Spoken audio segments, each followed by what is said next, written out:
Oi, gente, boa noite. Hoje eu tô com vocês no programa Overdose, ao vivo, né? Então, olha só, hoje a gente vai falar sobre o programa DIATA, tá certo? O edital DIATA, que é o assistente técnico administrativo. E assim, a ESAF pegou pesado nesse edital, tá joia? Em que sentido? Olha só, ela cobrou uma série de temas de TI para uma prova de nível médio e para a área administrativa. Então, ali, a gente tem nessa parte de TI, de fato, e isso a gente não pode negar, dúvidas de como a elaboradora vai se comportar. Porque existe um limiar aí muito tênue, né? A gente não pode esquecer que a gente está falando de técnico administrativo. Não é próprio da área de informática, entendeu a ideia? Então, os temas de TI, a gente acredita que serão tratados de maneira um pouco mais superficial. Eu vi muita gente por aí, muita gente mandando e-mail para mim, muita gente mandando mensagem nas redes sociais, que eu vou inclusive falar sobre redes sociais, fazendo questões de prova de analista de informática. Analista de informática, o cara que passou 5 anos, 4 anos na faculdade, fez peraí, né? Então relaxa, não deve ser esse o nível da tua prova, tá certo? Esses temas, eles devem ser, porque na verdade a gente vai sentir aí como é que a elaboradora vai se comportar, mas eles devem ser abordados de uma maneira um pouco mais superficial, tá certo? Então a gente não espera, não fica aí preocupado resolvendo prova de analista de informática, tá certo? Então quais os temas que a gente quer abordar com você hoje? Olha só.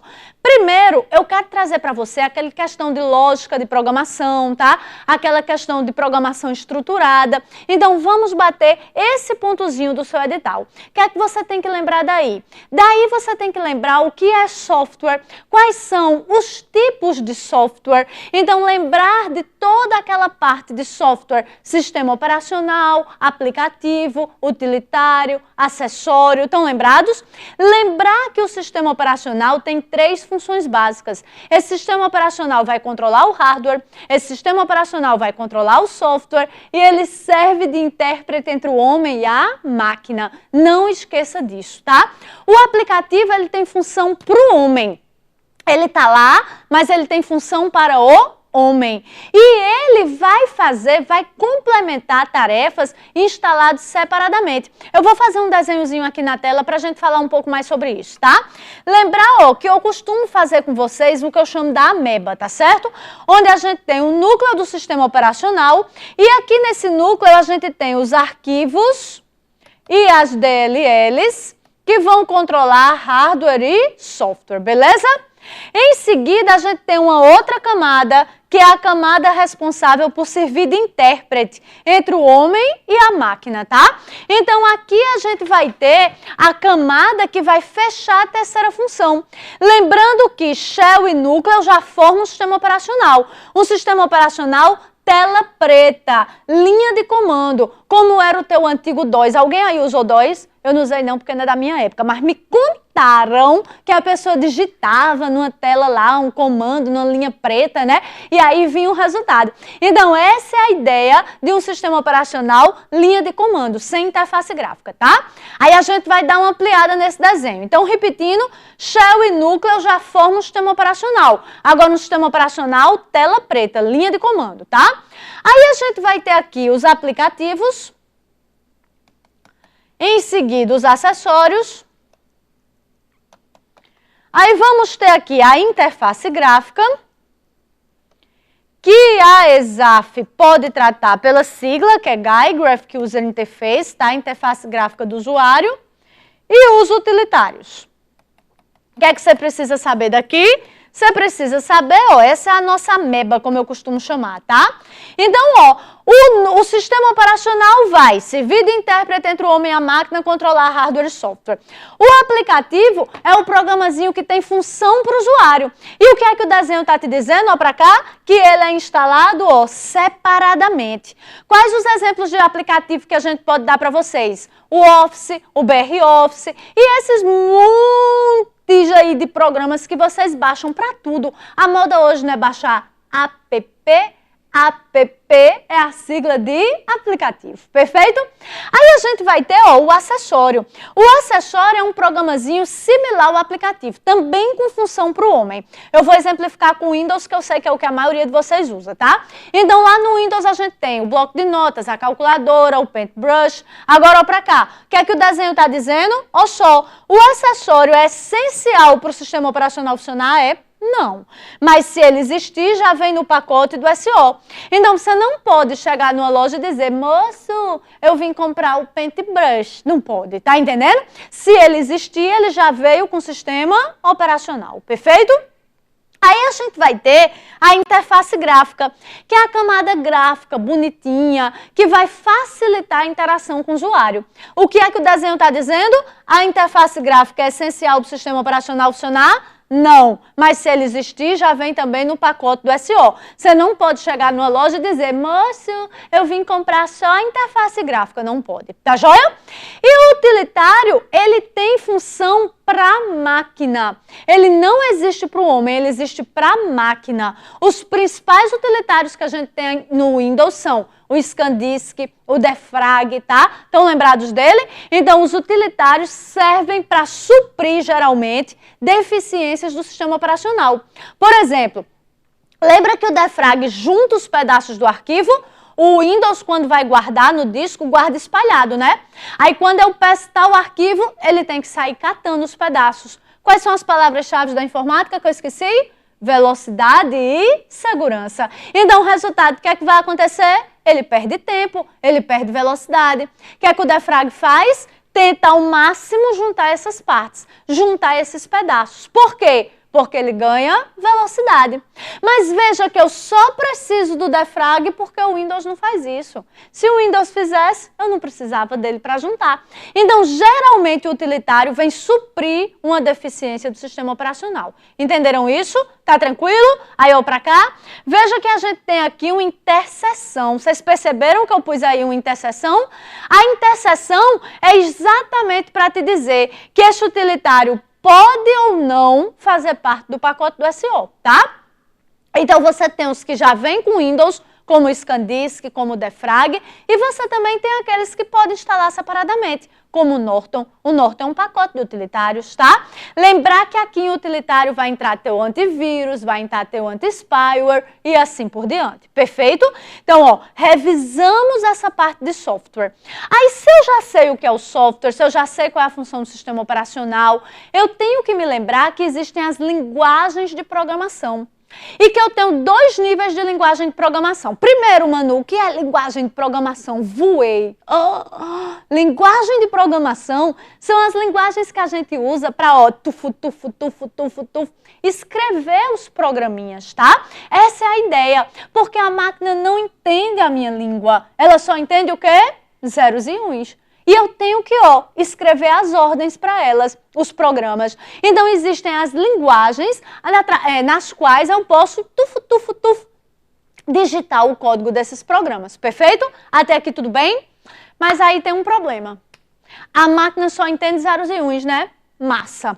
Então, eu vou escrever os programas em zeros e uns, ou muito perto dos zeros e uns.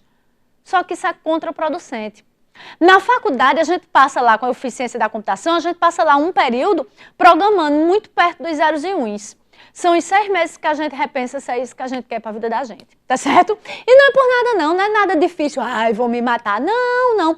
Agora, qual é o X da questão? É contraproducente. Você passa 6 meses para escrever na tela, cheguei. Entenderam a ideia? Então, nos programas de hoje, com o bichinho correndo na tela, tela que se abre, faz isso, faz aquilo. Se eu fosse escrever em zeros e uns, meu irmão, bote tempo para conseguir escrever um programazinho relativamente tolo. Não ia rolar, ia ficar muito caro. Entendeu a ideia?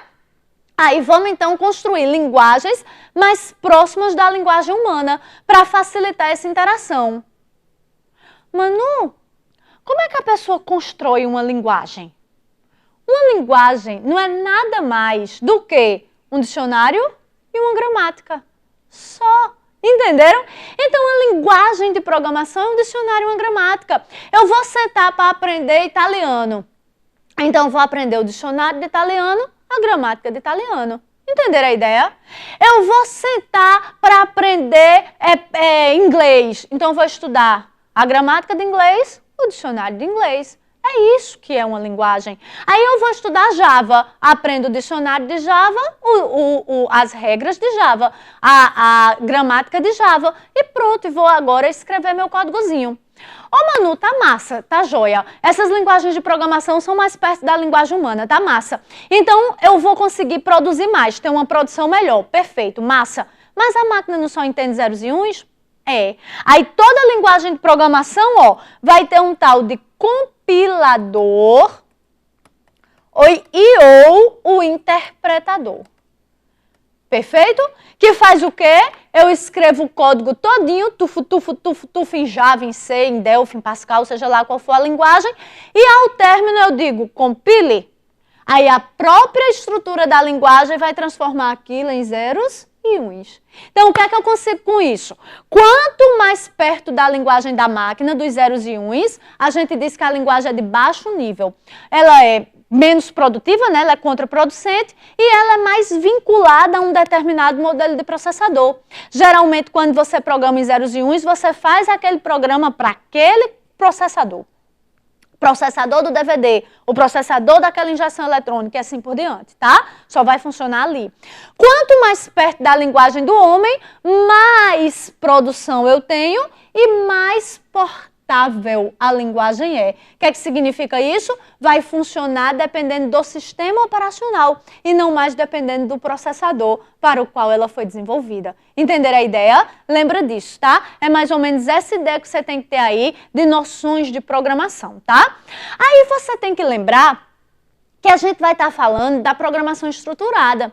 E que para fazer essa programação, a gente trabalha com algoritmo. O que é a ideia do algoritmo? É o que você faz na sua vida. O homem, ele tende a seguir a lógica. É claro que eu estou falando o homem ser humano, tá joia? Pior que eu nem posso falar isso, né, gente? Porque vamos dar César o que é de César. Se tem um bicho que não tem lógica, é a tal da mulher, né? Mulher não tem lógica. A gente acorda de um jeito na hora do almoço, a gente é outra, na hora do jantar já somos pessoas completamente diferentes da que acordou. Mas bem, moral da história. Suasa, que está aqui me acompanhando na nossa overdose, está dizendo é fogo, Suasa, é fogo. Mas bem, moral da história. Aqui, o ser humano, ele tende a seguir uma lógica. E que é pior, a gente costuma repetir as coisas sempre da mesma forma. Então, ó, programar é isso.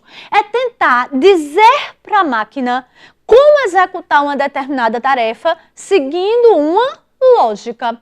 E na hora de dizer a ela como executar essa tarefa, você tem que dizer passo a passo, seguindo uma determinada sequência, prevendo todas as possibilidades e os erros que podem surgir dali e oferecendo soluções. Porque lembre-se que a máquina não aprende, é você que tem que dizer para ela. Então, quando um programa tem erro, a culpa é de quem? De quem programou, perfeito? Se a máquina faz algo errado, a culpa é do programa, não é dela, perfeito?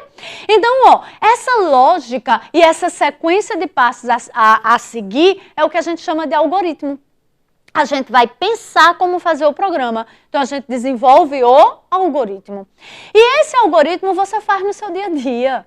Todo mundo tem, por exemplo, um algoritmo para tomar banho, não tem? Pensa aí, você sempre não toma banho do mesmo jeito. Então, você sempre vai fazer primeiro tal coisa, abre o chuveiro, lava a mão, sei lá. Bem, cada um tem o seu. Um algoritmo para escovar os dentes. Você percebeu que todo dia você escova os dentes do mesmo jeito? O algoritmo para quando chega em casa, você abre a porta, geralmente você põe a bolsa no mesmo canto, você tira o sapato, põe no mesmo canto, você senta no mesmo canto da cama para tirar o sapato. Então, é natural, tá entendendo? Aí a gente vai aprender essa mesma sequência de passos agora para dizer para a máquina como executar uma determinada tarefa. Isso é o algoritmo. Eu posso escrever, lembrar que os algoritmos têm 3 estruturas básicas. Primeiro, sequência, ele tem que ser sequenciado. Depois eu tenho as estruturas de condição, os condicionais. Eu posso dizer, se acontecer tal coisa, faça isso. Mas se acontecer isso outro, faça dessa forma. Posso ter estruturas condicionais e eu tenho os laços de repetição, que é para quando você vai fazer uma determinada tarefa algumas vezes. Lembrando que as repetições, elas podem ser indefinidas, mas elas têm que ser finitas. Então, eu posso até entrar em um determinado sistema sem saber quantas vezes eu vou fazer alguma coisa, repetir uma mesma tarefa, ou seja, ela é indefinida, mas ela tem que ser finita. Tem que haver a condição de saída, senão o sistema vai ficar ali no que a gente chama de deadlock, fazendo sempre ali a mesma coisa sem sair daí. Perfeito? Até aqui tudo bem? Eu posso escrever os algoritmos em linguagem natural, que é a linguagem do homem, fluxograma ou pseudocódigo, que é o que a gente mais utiliza na prática, perfeito? Por ter mais rigidez semântica e sintática. Até aqui tudo bem? Tranquilo isso? Tem que lembrar dos operadores. Você tem os operadores aritméticos, relacionais e os operadores lógicos, tá? Lembra dos operadores, lembra da sequência de prioridade de uso desses operadores. A ESAF também gosta de colocar essas expressões para você analisar na prova. Agora, ela tem dois locais para analisar isso, tanto lá em raciocínio lógico quanto na prova de informática, né? Porque isso também é de raciocínio lógico. Inclusive, os operadores são os mesmos. O não, o i, o ou, tá? Com as mesmas tabelas verdades. Então, assim, são dois locais onde ela pode fazer essa abordagem, tá? Aí a gente vai ter agora a parte de banco de dados, data mine, data warehouse. Ah, só mais uma coisa. Lembrar que a programação que a gente está tratando é a programação estruturada, tá certo? Até porque ela fala da estrutura lá no teu edital. Mas lembrar que essa programação estruturada, ela tem dois modelos básicos, o modelo ambiental e o modelo comportamental, tá? Lembra desses nomes para a tua prova, porque a ESAF também gosta de perguntar. Nós, programação estruturada das letras abaixo, marca aquela que contém os modelos utilizados. Então, você tem que saber os nomes. Não usar, claro, porque você não é analista de sistema, mas conhecer os nomes, tá? Ela cobra isso. Então, primeiro a gente ambienta o sistema, depois a gente define o comportamento dele. Então, modelo ambiental e modelo comportamental, tá? Em seguida, que existe o paradigma da orientação a objetos, que é uma outra forma de você programar. Mas a orientação a objetos, ela visa mais componentizar e reutilizar esses componentes. Então, aqui a gente vai ter a construção de componentes, que podem ser funções comuns a vários sistemas da empresa e tal. Por exemplo, uma funçãozinha, um componentezinho que calcule validade de CPF. Então, eu desenvolvo aquele componente, em qualquer outro sistema da empresa que eu for utilizar a verificação de CPF, eu vou reutilizar o mesmo componente, tá? Então, é mais ou menos esse o paradigma da orientação a objetos, mas eu não creio que apareça na sua prova, porque ela falou lá no edital que era estruturada, tá certo? Ó, aqui o nosso edital, dando uma olhadinha, tá aqui, ó, estrutura de programação. Não é bem a programação estruturada, mas eu creio que ela vai falar da mais comum, que é exatamente essa que possui as estruturas que eu acabei de falar, perfeito? Até aqui tudo bem? Beleza. Aí agora a gente vai falar um pouquinho sobre banco de dados, data mine e data warehouse.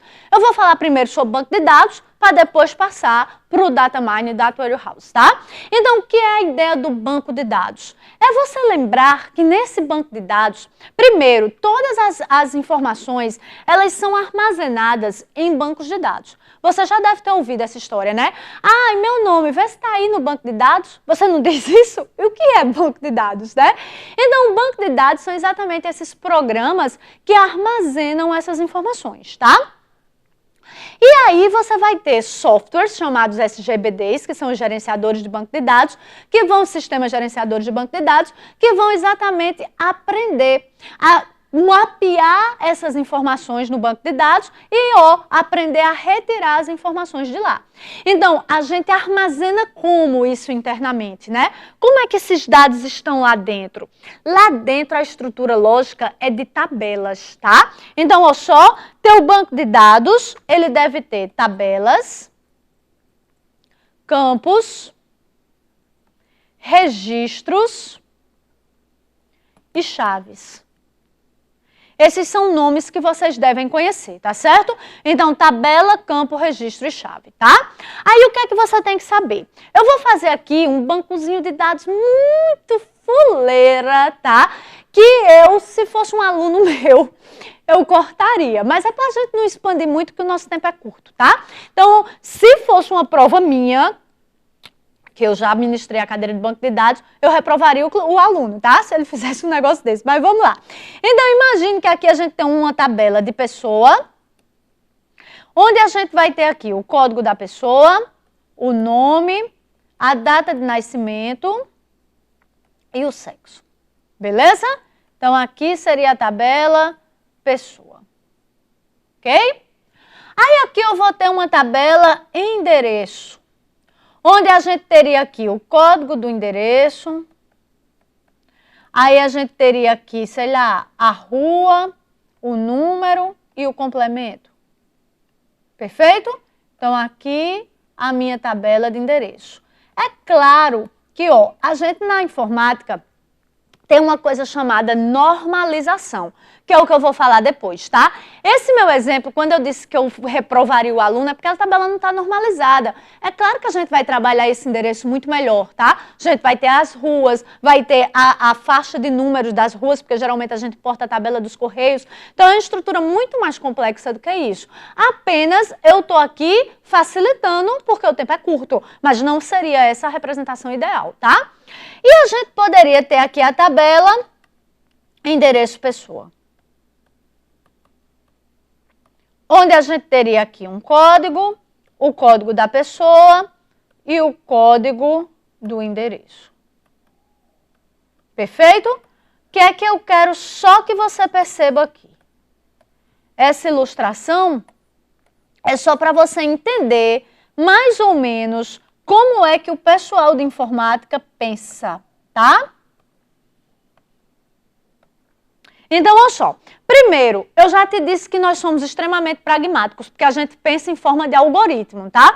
Então, quem convive aí com o pessoal de exatas, faça um desconto para eles, tá? Entenda mais ou menos como é que a gente pensa. A gente pensa assim, gente, sequenciado. E 2 mais 2 só pode dar 4, não vai dar 3,5 nem a pau, tá entendendo?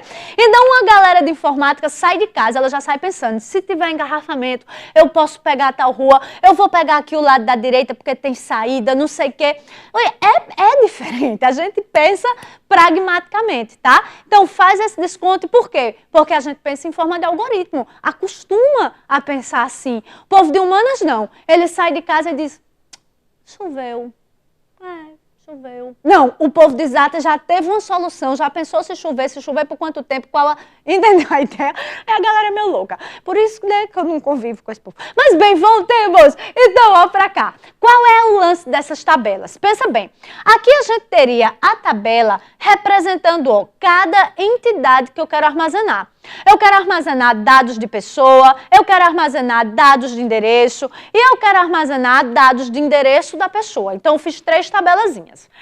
Cada coluna é um campo, que é um tipo de dado que eu estou armazenando.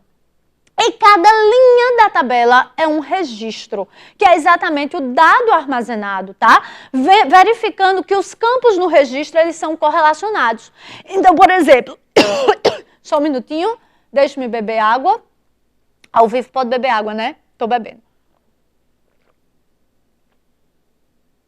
Aí, olha só. Aqui, por exemplo, a pessoa. Pessoa 1 seria Maria, que nasceu no dia 24/8 e sexo é feminino. A pessoa 2 é João, que nasceu no dia 1/9 e é do sexo masculino, por exemplo, tá joia?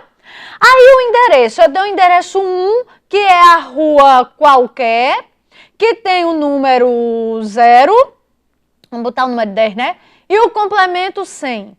O endereço 2, ele tem a rua tudo, ó mesmo como eu sou criativa, o número 5 e sem complemento também, perfeito? Aí, ó, eu vou ter cada registro desse, que é cada linha, veja que nela os campos são relacionados, você percebeu? Então, no registro os campos são interligados, tá? Ó, aqui o nome é desse código, a data de nascimento é desse nome e o sexo é dessa pessoa, perfeito? Aí, o que é que eu posso fazer? Eu chego nessa tabela aqui de baixo, endereço pessoa, e eu vou dizer, no meu primeiro endereço pessoa, é o endereço de Maria e Maria mora no endereço 1, que é a rua qualquer, número 10, sem complemento, tá? Aí eu posso dizer que Maria tem 2 endereços, de repente meu sistema permite. Então, no endereço 2, Maria mora também no endereço 2. Maria mora nos 2 locais, igual a mim, mora em 2 cidades. Então, a gente vai ter aqui 2 endereços para Maria. Perfeito? Aí, o que é que a gente tem agora? Perceba aqui, existe um relacionamento entre essas tabelas, tá? Endereço está relacionado com pessoa aqui nessa tabela. Então, resultado, aqui, ó, em pessoa, pode ser um relacionamento 1 para 1. Cada pessoa só pode estar na tabela uma vez. Aqui é endereço, tá? Aqui endereço pessoa, eu posso ter, vamos fazer o seguinte, imagine que seja aqui um controle de clientes, tá certo? Então, eu só posso ter uma pessoa cadastrada na minha tabela de clientes. Então, de pessoa para cliente é um relacionamento 1 para 1. Uma pessoa só pode ser um cliente, tá joia? Tranquilo? Beleza até aqui? Massa. Aí, a minha loja pode ter vários endereços. Então, ou o meu cliente pode ter vários endereços. Então, de cliente para endereço, seria relacionamento 1 para N. Um cliente tem vários endereços, tá? E, de repente, vários clientes podem ter vários endereços e os endereços podem se repetir. Os clientes podem morar no mesmo endereço. Então, aí já seria um relacionamento N para N. Muitos para muitos. Quando a gente normaliza, lembra que eu falei de normalizar? Que é exatamente tentar melhorar ao máximo o armazenamento desses dados, evitando repetições, evitando falta de integridade. O que é falta de integridade? Dados incorretos, campos que deveriam estar preenchidos e que estão vazios e coisas desse fim. Tipo, todo cliente tem que ter um endereço. De repente, o sistema deixou passar um cadastro de um cliente sem endereço. Isso é uma falta de integridade, entendeu a ideia? Fugiu aqui a norma principal do meu sistema. Mas bem, então veja que quando a gente tenta normalizar, que é exatamente corrigir essas falhas, melhorar esse banco de dados, fazer com que o sistema ajude na entrada desses dados corretamente, aí a gente tenta tirar esses relacionamentos N para N. Perfeito? Até aqui tudo bem? Tá tranquilo? Então, ó, 3 tipos básicos de relacionamento. Tabela, registro e campo. Outra coisa que eu quero te mostrar. Você tá vendo que toda tabela eu criei o campozinho código? Esse campo é a chave. É através dele que eu vou encontrar uma determinada pessoa. Então, eu sei que o código de Maria é 1. Onde quer que eu vá procurar Maria agora, eu vou procurar pelo código 1 e não pelo nome Maria. Entendeu a ideia? Agora, ó, aqui na tabela, ou para cá, você tem esses códigos aqui como sendo as chaves primárias. Aquele campo que eu utilizo para buscar o dado principalmente na tabela. Agora, veja que aqui em endereço pessoa, eu tenho um código pessoa e código endereço, né? Aí essas já são chaves estrangeiras. São exatamente as chaves que, ó, fazem um relacionamento com as demais tabelas. Então, quando eu quiser saber quantas pessoas têm o endereço 1, tá joia? Aí o que é que eu faço? Eu venho primeiro na tabela, na tabela endereço, eu quero saber, melhor falando, eu quero saber as pessoas que moram na rua qualquer. Então, eu venho na tabela de endereço e procuro qual é o código de qualquer, é 1. Aí eu venho na tabela endereço pessoa e procuro quantas pessoas moram no endereço 1, quantas pessoas têm código de endereço 1, e aí eu vou descobrir agora quantas pessoas moram na rua qualquer. Entenderam a ideia? Até aqui tudo bem? Que no caso seria qualquer número 10 sem complemento, tá certo? Não só a rua, mas esse endereço específico, pela estrutura do meu banco de dados aqui. Entenderam mais ou menos o que é um banco de dados? Lembrando que você também tem os comandos para manipulação desse banco de dados. Inserção de dados na tabela, que é o insert, você tem o update, que é a alteração, o delete para apagar, o drop para apagar a tabela, o create table para criar a tabela. Então, também é bom conhecer esses comandos, tá? E lembrar que existem os bancos de dados relacionais, que é essa estrutura que eu mostrei para vocês, e os bancos de dados também orientados a objeto, mas não devem cair para vocês, tá? Porque ou para cá, ou o que ele diz aqui, ele diz conceitos básicos sobre banco de dados relacional, tá certo? Então deve ser essa estrutura que eu acabei de mostrar para vocês, perfeito? Aí a gente tem a história do Data Warehouse e do Data Mining, que cai para vocês. Gente, amor de Deus, só deve cair conceito disso, tá? Pelo amor de Deus. Por quê? Porque isso é uma pós. Então, moral da história, não vai perguntar para você, nível médio da área administrativa, como manipular um data mine, como manipular um data warehouse ou comando. Me poupe, claro que não, tá? Mas qual é a ideia? Ó, data warehouse, traduzindo aí bem literalmente, seria a casa dos dados, né? Essa seria a ideia. E qual é a ideia disso? Ó, imagina que você tem uma empresa, uma multinacional de construção de carro, vamos supor, tá? Uma montadora de carro dessa. Então, você vai ter ali N sistemas. Você tem um sistema do engenheiro, você tem um sistema do estoque, você tem um sistema do estoque do produto dela, o estoque dos produtos para fabricar o produto dela. Você tem o controle de pessoal, né, os recursos humanos. Você deve ter, sei lá, o que mais? Bem, não conheço o negócio, né? Mas deve ser mais ou menos isso, porque a verdade de carro eu não entendo nada. Eu só sei 3 coisas. Que quando acende a luzinha amarela, aí você para no próximo posto e diz, por favor, complete, olha a água e o óleo e calibre o pneu, tá? É só o que eu sei sobre carro. Mas, bem, eu creio que a montadora deve ter mais ou menos, né, por alto aí esses setores. Aí veja que o setor de recursos humanos tem determinadas informações, mas que são diretamente relacionadas com o meu setor de estoque do produto fabricado. Por quê? Porque se meu estoque estiver alto, significa que, ó, eu estou fabricando demais. Então, eu não preciso de tanta gente assim. Então, vamos começar a dar, ó, vazão aqui para essa galera, tá entendendo? Que é o que acontece aí com uma certa regularidade. Então, moral da história, veja que esses sistemas são diferentes, mas eles estão correlacionados. O produto que ele gera, a informação que ele gera é correlacionada. Aí, imagina você pegar essas informações isoladamente. Complicado, né? Complicado. Aí, onde é que entra o Data Warehouse? É exatamente, ó, armazenar essas informações. Então, ele entra aqui em cima, como se ele conseguisse, ó, olhar para esses dados desses sistemas. E aí, o que é que ele faz? Nessa olhada, ele consegue corrigir falta de integridade, ele consegue normalizar melhor esses dados ou dar dicas para isso, que ele não vai fazer, né? Mas ele te dá as dicas para o analista de sistema ir lá e bater em cima disso. Então, moral da história, o Data Warehouse, ele vai fornecer esse repositório de dados. E através desse repositório de dados, você consegue oferecer para os tomadores de decisão melhores condições para que essas decisões sejam mais assertivas, tá? Oi, Ju. Juliana está me trazendo aqui as dúvidas de vocês. Deixa eu pegar. Obrigada, Ju. Então, olha só. Olha só, aqui tem uma pessoa que é o Alisson Bruno me falando sobre uma questão do CESP, tá? Para a BIM. Eu falo já do CESP, tá joia? Só um minutinho, deixa eu só fechar essa parte aqui de TI, que eu acho que talvez seja a parte mais complicada para essa tua prova, tá certo?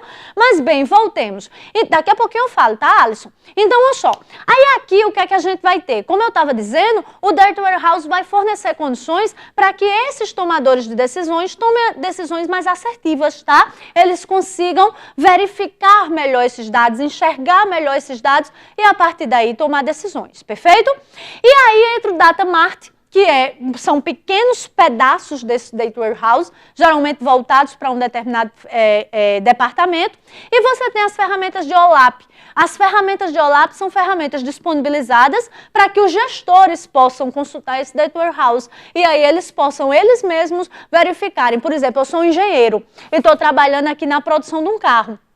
E um aluno até me corrigiu, dizendo que carro tem adicional. Não é adicional, é item de série. Sei lá, opcional, é opcional o que carro tem. Eu estava dizendo adicional, tá?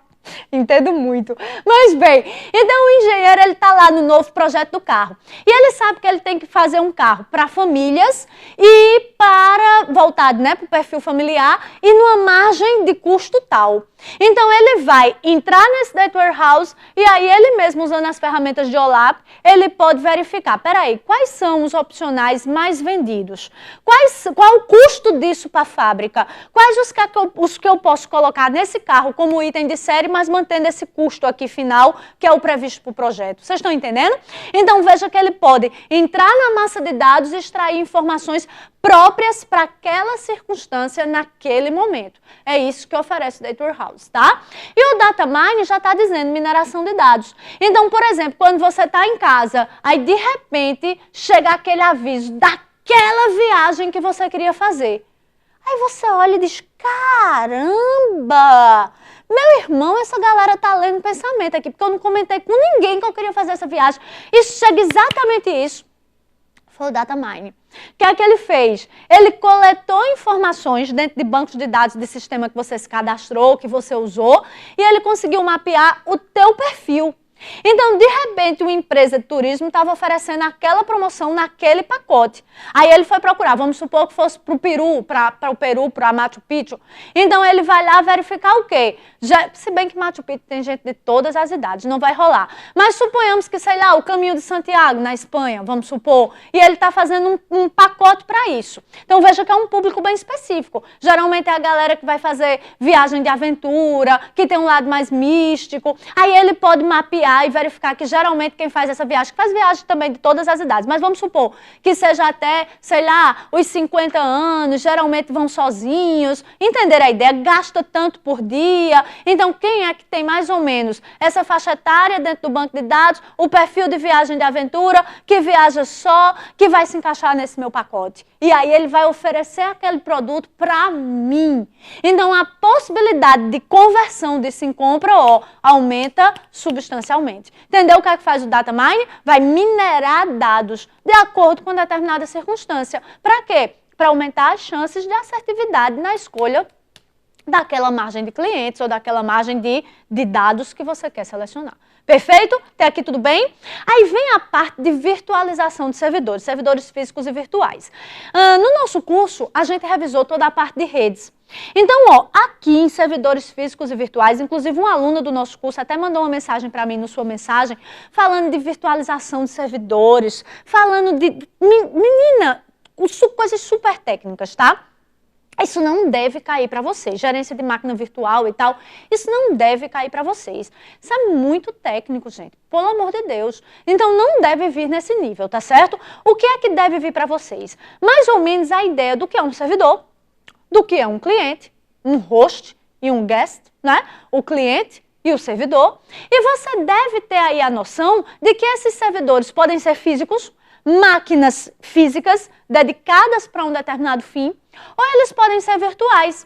Então, hoje a gente tem sistemas que virtualizam máquinas, tá? Eu tenho um servidor físico parrudaço, com grande capacidade, e eu posso implementar nesse servidor físico servidores virtuais. Então, de repente, um servidor Windows para atender um determinado setor da minha empresa.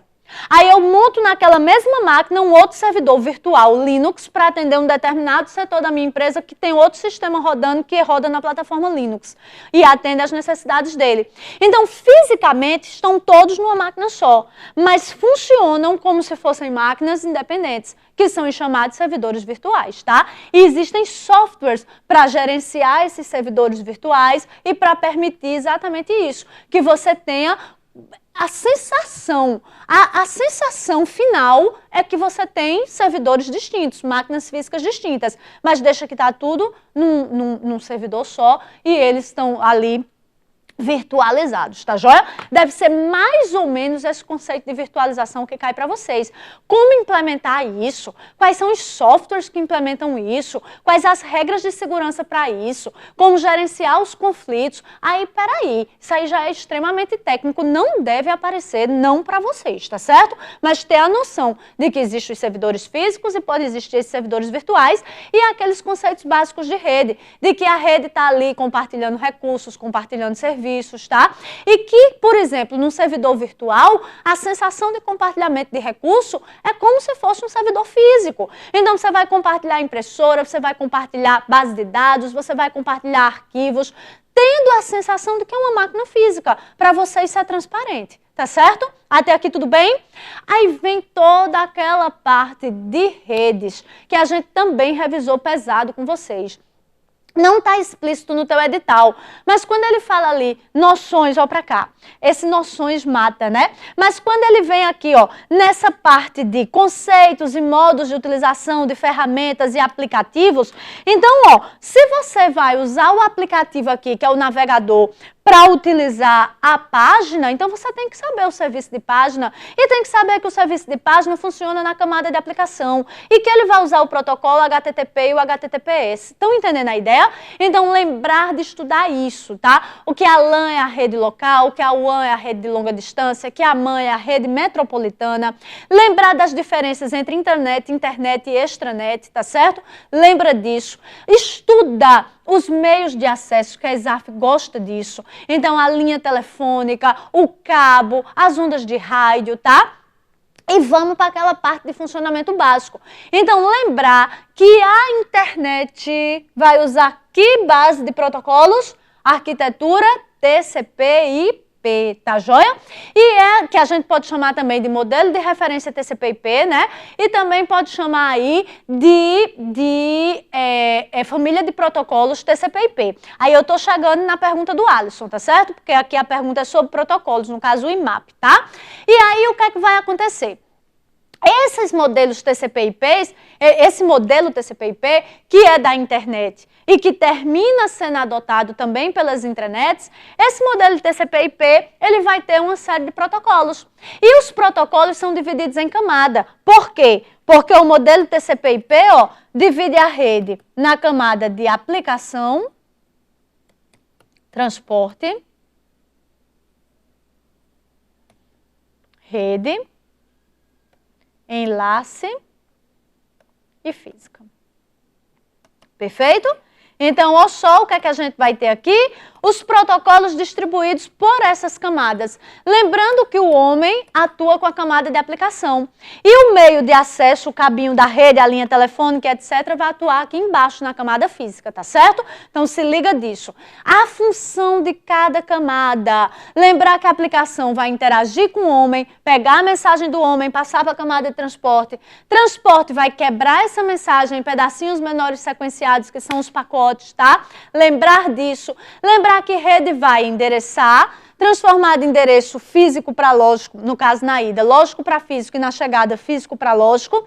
Lembrar que ela vai rotear e escolher o melhor caminho, não necessariamente o menor, tá? Lembrar que roteador controla tráfego na rede, tá joia? Eu comparo sempre com guarda de trânsito. Lembra disso. Lembrar ainda do endereço IP, a formação desse endereço IP. Mas não tem isso, não é tal não. É mesmo, tem não. Mas você não tem que saber usar grupo de discussão, rede social. Tudo isso pode ser cobrado através desse ponto. Pode e a ESAF cobra, tá? Como é que você usa navegador? Você está em cima da internet, você usa na internet os protocolos TCP/IP e você não conhece o endereço IP. Como assim? Se toda máquina tem que ter. Entendeu a ideia?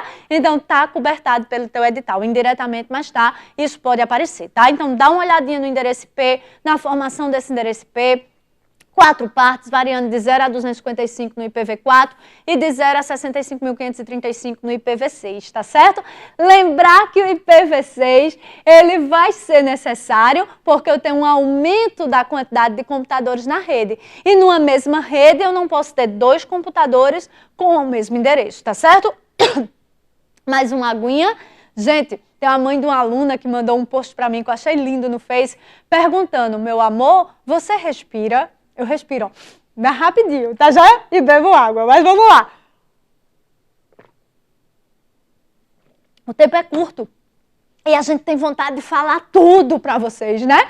Mas bem, vamos lá. Então, lembrar para vocês ainda que tem os protocolos da camada de aplicação, que vão ser exatamente utilizados nesses serviços, tá? Então, ó, pra cá, aí aqui no teu edital, ó, quando a gente tem aqui navegação, lembrar que na navegação a gente usa o protocolo HTTP e HTTPS, tá? Lembrando que o HTTPS é o que usa o certificado digital SSL, né? E o que é que o SSL faz? O SSL está instalado aqui na camada de aplicação. Tudo que desce, ele automaticamente criptografa. Tudo que sobe, ele automaticamente descriptografa. Perfeito? Até aqui tudo bem? Então, o HTTPS, ele usa o SSL. Lembra disso? O SSL é um certificado digital, tá? Não esquece disso. Aí você vai ter aqui no e-mail, que é o próximo correio eletrônico, 3 protocolos básicos, o POP, o IMAP e o SMTP, tá? Comigo, lembrando que o SMTP vai levar as mensagens da máquina do usuário para o servidor de e-mail, levar, enviar palavras-chave, tá? E o POP e o IMAP, eles vão trazer. POP tira do servidor, traz para a máquina do usuário e você lê na máquina do usuário. Show? Tranquilo? O servidor POP pode ser configurado para guardar uma cópia da mensagem, mas não é o padrão. O padrão é ele tirar e ler na máquina do usuário. E o IMAP traz apenas uma cópia, que é geralmente o que usa o webmail e etc, tá? O POP geralmente é utilizado pelos clientes de e-mail. Os 2 principais que podem aparecer na sua prova é o Outlook Express e o Mozilla Thunderbird, tá? Lembrando que eles têm as caixas, né? O padrão é a caixa de entrada, os que chegaram, saídos que você tentou mandar, mas ainda não conseguiu. Itens enviados, os que você efetivamente enviou. Aí você vai ter o rascunho, que você ainda está preparando, a lixeira, os que você apagou, perfeito? Lembrar que você pode criar suas próprias pastas ou você também pode criar regras para as mensagens, tá? Que é você dizer, por exemplo, a mensagem aqui do meu chefe fica em vermelho em cima, que é para eu responder logo, chamar logo minha atenção, você pode criar esse tipo de recurso, perfeito? Até aqui tudo bem? Lembrar também que o cliente de e-mail pode ser configurado para gerenciar várias contas ao mesmo tempo, tá? Redes sociais, deve ter questão de redes sociais na prova para vocês. Ó, para cá, eu vou aproveitar a deixa. Ah, só uma coisinha, antes de mais nada, que Juliana chegou aqui de novo, deixa eu responder aqui a dúvida do Alisson para cá. Então, olha só, a questão é, enquanto isso o Ju vai trazendo a questão, para não perder tempo, Ju. Então, olha só, a utilização dos padrões de correio eletrônico implica a geração automática pelo IMAP de uma assinatura digital, que pode ser verificada pelo destinatário, tá? Então, ele está dizendo aqui que está errado. Ó, primeiro, a questão é CESP, tá, Alisson? Então, ó, na boa, daqui para domingo, esquece qualquer outra elaboradora que não seja ESAF. A forma de abordagem é diferente, tá? Mas só para não deixar você aqui voando, porque de toda sorte é assunto da tua prova, então lembrar que não necessariamente aqui, ó, a utilização dos padrões de correio eletrônico implica a geração automática pelo IMAP de uma assinatura digital. O IMAP não obrigatoriamente vai usar a assinatura digital. Então, o erro aqui é implicar a geração automática, tá certo? Então, não há essa obrigatoriedade. O uso da assinatura digital, que é o recurso de segurança, que eu ia falar em seguida, para vocês, ele pode ou não acontecer, tá certo? Aqui chegou uma outra perguntinha, que é, Manu, comenta a diferença entre o sistema de arquivo FAT e sistema de arquivo NTFS. Olha só, o FAT, primeiro, o sistema de arquivo é a forma como o sistema operacional, falando de maneira bem superficial, é a forma como o sistema operacional vai ter para armazenar os dados em disco e depois ir buscar, tá? O sistema FAT, ele trabalha com a ideia de clusters, que são conjuntos de setores, enquanto que o NTFS usa como estrutura básica o próprio setor, tá? Então, essa é a diferença básica. O FAT é um pouquinho mais lento e ele tem também uma alta taxa de desperdício de espaço em disco, porque quando ele usa o cluster, que é o conjunto de setores, ele deixa de enxergar o setor. Então, se ele quiser guardar um restinho de arquivo, ele usa no mínimo o cluster para isso. A probabilidade de desperdício de espaço em disco é maior. Tá joia? Só para tirar a sua dúvida, tá bom? Quem foi que me perguntou? A Tereza Cristina. Beijão, Tereza, tá joia? Então, lembrar do pessoal do Acre, que tá estudando pro ATA, que me pediu beijinho e eu ia esquecendo. Beijinho, beijinho, beijinho, tá certo? Então, o pessoal do Acre tá estudando pesado para esse concurso. Beijo para vocês, tá joia? Então, olha só, aqui o que é que a gente vai ter? Rede social, eu vou aproveitar aqui a deixa para já deixar os meus contatos. Então, ó, no Twitter, que você vai ter que conhecer, porque pode cair questão de Twitter em prova, o meu contato é o Manu Rolim F, perfeito? O que é que você tem que saber do Twitter? É uma rede excelente para atualização. Posts curtos e você tá ali, ó, de repente seguindo os portais de notícias, os professores, seguindo ali os portais de concurso e aí você tá se atualizando, posts rápidos ao longo do dia, de maneira bem fácil de você deglutir, tá joia? E aqui, ó, no Face, o perfil atual, onde você vai poder me solicitar amizade, é o Emanuele Gouveia. Emanuele com 2 N's e 2 L's, tá? Emanuele Lilili. Emanuele Gouveia terceiro. Beleza? Então, é esse perfil agora que você vai solicitar amizade. E aí, o que é que vai acontecer? Do Face, você pode ter a pergunta do que é amigo, a questão de que o perfil de pessoa física só pode ter até 5.000 pessoas. Depois, ou você vai seguir, ou então vai se converter em fanpage, tá? Lembrar dos próprios figuras, menus do Face. Numa prova recente, não foi a EXAF, mas caiu os botões do Face, tá? Então, rede social é quase uma questãozinha certa da tua prova. Lembrar que a Via 6 e o LinkedIn são redes sociais voltadas para networking, tá? Para contato profissional. Posso postar a mesma coisa que eu posto lá nas outras redes, desde que tenha caráter profissional. Lembra disso, tá certo? Aí a gente vai ter ainda de serviços importantes o FTP, que é o download e o upload, lembrando que existe o FTP anônimo, o Telnet, as buscas, tá? Lembra do cognitivo de busca, entre aspas, que aí vai buscar aquela expressão escrita daquela forma, tá? Naquela sequência, o and, o e ou mais, o ou e o o menos, tá joia? Lembra disso, isso pode, com quase toda certeza também, aparecer na sua prova, perfeito? Queria falar para vocês das questões de segurança. Ele também fala em noções básicas, bem básicas, né? Aqui pode cair qualquer coisa. Então, você tem noção do vírus do orme do cavalo de Troia, tá? Lembrar que o orme e cavalo de Troia são ataques, mas eles não são vírus, tá? Cada um tem as suas especificidades. Então, o vírus, ele pode multiplicar, pode mutacionar, sempre causa dano e precisa do programa hospedeiro. Lembra disso, tá? Igual a vida real, analogia. O orme, que é o verme, ele pode causar dano ou não, um dano mais sério ou não, pode ou não multiplicar, mas o mais importante, o orme não precisa do programa hospedeiro. Vírus tem que ter o hospedeiro, o orme não precisa do hospedeiro. Então lembre-se, o vírus que você pega tem que se acoplar à célula para atuar, né? A lombriga não precisa se acoplar à célula, é o verme, tá joia? Analogia horrível, mas tudo pelo contra-cheque. Depois que você passar, aí a gente para de fazer esse tipo de coisa com você, tá certo? Até aqui tudo bem? Aí, ó, lembrar do cavalo de Troia, ele não se multiplica, sempre causa dano, invade disfarçadamente e facilita a entrada de outros ataques, tá joia? Então essa é a ideia do cavalo de Troia, perfeito? Para me proteger eu vou usar os programinhas antivírus e lembrar que tem o spyware, que é o programa espião, que além de hábitos de sua navegação, também pega hábitos do seu consumo. É aquilo que eu digo para vocês, você entra para olhar um celular, você não quer comprar, você entra para olhar o celular. Aí você olha para ver para ver quanto é que vai ficar lá, né, a prestação e tal, para ver se vai rolar. Aí você olha e diz, não, tá muito caro, vou comprar não.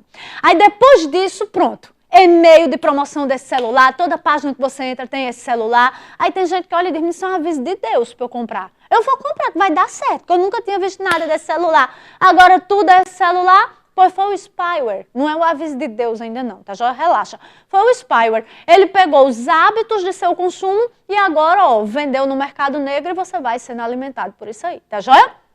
Lembrar que para me proteger, eu tenho um programazinho anti-spyware. Nem todo antivírus necessariamente é anti-spyware e vice-versa. Beleza? Até aqui tudo bem? Lembrar das técnicas de proteção, né? A criptografia, a assinatura digital, o certificado digital, o que é que cada um deles garante. Lembrar do firewall, tá? Firewall cai sempre nas provas da ESAF. Lembrar que a ideia é proteger, deixando entrar só o que é permitido, deixando sair só o que for permitido, tá? Pode ser hardware software, uma mistura de hardware software, que é o mais comum, tranquilo? Lembrar da questão do SSL, que eu já expliquei para vocês, as políticas de senha, outra coisa que cai bastante, e que política de senha é você ensinar o usuário a colocar senha, para ele não ficar colocando senha besta, 1, 2, 3, 4, 5, 6, Deus, amor, Jesus, a data de nascimento, hello, né? Então, um banco gasta uma fortuna com segurança, os melhores softwares, os melhores funcionários, a melhor política de segurança. Aí o gerentão dele bota a senha. 1, 2, 3, 4, 5, 6. Isso existe? Ou então bota uma senha bem difícil. Aí escreve num post e bota na tela, para não esquecer, né? Poupe-me. Então, trabalhar a política de senha é tentar minimizar a vulnerabilidade humana, tá certo? Lembrar que a senha deve misturar letras e números, tá? Deve não ser nem tão pequena para não ficar fácil de tentativa e erro, acertar por tentativa e erro, mas também não pode ser muito grande para não dificultar a memorização, tá certo? Lembrar também, no caso da política de senha, que palavras comuns não devem ser usadas em língua nenhuma. Qual é sua senha? Deus. Em grego. Faz nada, amiga. Deus vai ser testado em todas as línguas, tá entendendo?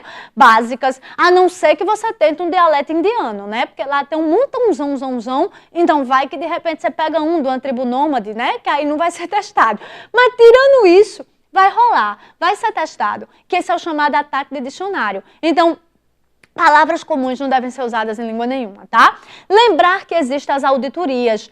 Tudo que você faz fica lá registrado nos arquivos de log, tá? E a fiscalização, a investigação vem em cima desse log. Lembra disso. E você não apaga. Então, eu apago o cache, os arquivos temporários. Você apaga na sua máquina. Lembre-se que isso evita a pisa de toalha molhada em casa, tá certo? Mas se você fez caca grande, não vai rolar. Você vai ter lá a investigação, ó, pelo log. O log está no servidor. Não tem como você fugir disso, perfeito? Até aqui tudo bem? O bichinho já começou a piscar aqui, me dizendo que eu tenho menos de 5 minutos. Ai, meu Deus! E de software, Manu, o que é mais importante?